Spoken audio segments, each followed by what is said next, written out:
Hi, boys and girls. My name is Auntie Nadine, and welcome to another very special story time. You got that right, boys and girls. Now, today's story is entitled Daddy's Discovery. Are you ready, boys and girls? I hope you're quiet and you're ready to listen to our story now. Let's go. All right. Ronald returned from school one day looking very sick. As he came indoors, he walked across the dining room and flopped into an armchair. "What's the matter, Ronnie?" asked Mother. "You don't look very well." "Don't feel well," said Ronald. "What have you been eating at school?" asked Mommy. "Haven't eaten anything since dinner," said Ronnie. "I just feel so sick." "Don't worry, I'll be better tomorrow." "Well, supper is nearly ready. What do you want?" "Oh, nothing. I think I'll go to bed early." "Daddy will be back at 7. Better wait till then. He likes to find you here." "No," said Ronald. "I'm going now. Right away." So saying, he went upstairs. And from the noises overhead, Mother guessed that he was getting undressed right away, and in a hurry too. At 7, Daddy came in. "Where's Ronald?" he asked. "In bed," said Mother. "In bed?" repeated Daddy with surprise. "What for? I'll go up and see him." Daddy bounded upstairs and into Ronald's room. "What's the matter, son?" he asked. Ronald pretended to be asleep, but Daddy knew a thing or two about that, having tried the same trick himself sometimes when he was a little boy. So you see, boys and girls, sometimes when you think that you are tricking Mommy and Daddy already knows. Remember, Mommy and Daddy were little kids once, so they know the tricks that you will try to do. So you must always try to be upfront with Mommy and Daddy and do not try to trick them because they know what you are doing. Okay? Yes. All right. "Come on now, Ronnie. You are not asleep. What's the matter?" "Feeling sick," murmured Ronnie. "Give me your hand. Let me feel your pulse." Ronnie held out his hands. Daddy felt his pulse and noticed something. "What's this on your finger, son?" Ronnie pulled his hand under the covers. "Nothing, Dad. Paint, I think." "Let me see your tongue." Ronald opened his mouth. Daddy bent down very close, much closer than he really needed, just to look in.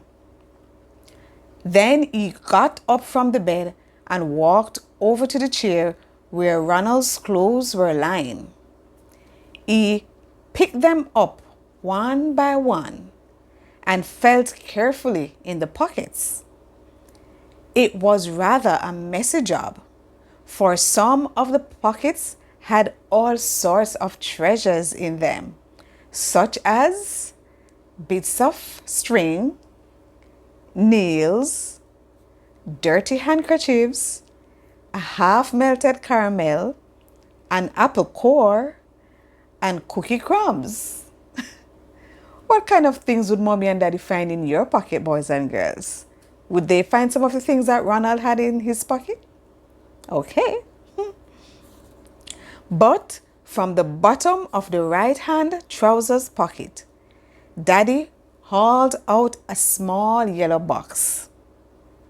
He came back to Ronnie, who had been lying very quiet and still during the search. "Ronnie, why do you have these matches in your pocket?" "To light fireworks," said Ronnie quietly. "Are you sure, Ronnie?" said Daddy very solemnly. Are you really telling me the truth? There was a long silence. Tell me, said Daddy. Was that the truth? No, said Ronald very, very quietly. I knew it wasn't, said Daddy. As soon as I saw your hand and smelled your breath, I knew you had been playing with tobacco. Am I right? Yes. A boy at school dared me to try it, said Ronald, tears streaming down his cheeks. Oh, Ronnie, I am so sorry, said Daddy. I had hoped you would never learn that horrid, dirty, wasteful habit.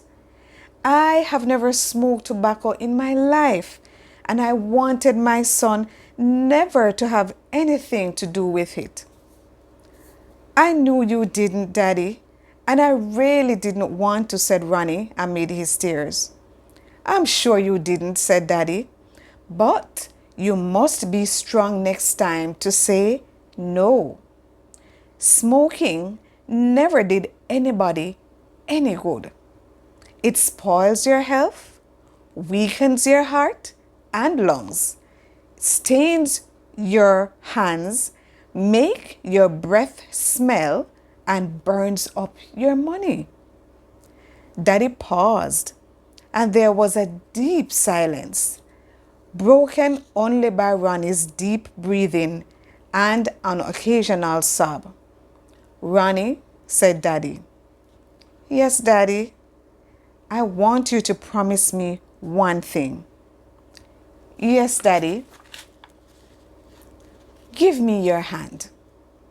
Ronnie put it out. Before we go to the next page, boys and girls, I would like to show you a picture of Ronnie in his bed, and there is Daddy going through his pockets, and Daddy knows what he is looking for. Okay, boys and girls? All right, let's turn the next page. Okay? Here is the next page. Daddy asked Ronald to give him his hand. Now, let's hear what Daddy has to say to Ronald. So Daddy says, give me your hand. Ronnie put it out. Promise me, said Daddy, taking the little hand in his.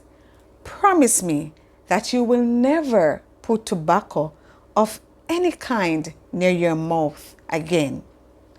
I promise, said Ronnie.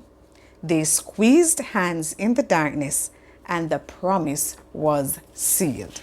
Now, boys and girls, I know sometimes when you are in school, your friends or other children will sometimes dare you to try things that you know are not right. You know mommy and daddy will not be happy about it, and God will not be pleased about it. So never ever let anyone dare you to do something that you know is bad, something that you know will harm you. It is not a good thing, boys and girls. You must be strong, and you are supposed to stand up and say no to things that you know are wrong. Okay, boys and girls? So until next time, boys and girls, I hope that you enjoy this story, and I hope that you will take the lesson away from this story, boys and girls, and make mommy and daddy proud, and best of all, make Jesus so very proud of you. All right, boys and girls, until next time, I'll see you again on another very special story time. Bye, boys and girls.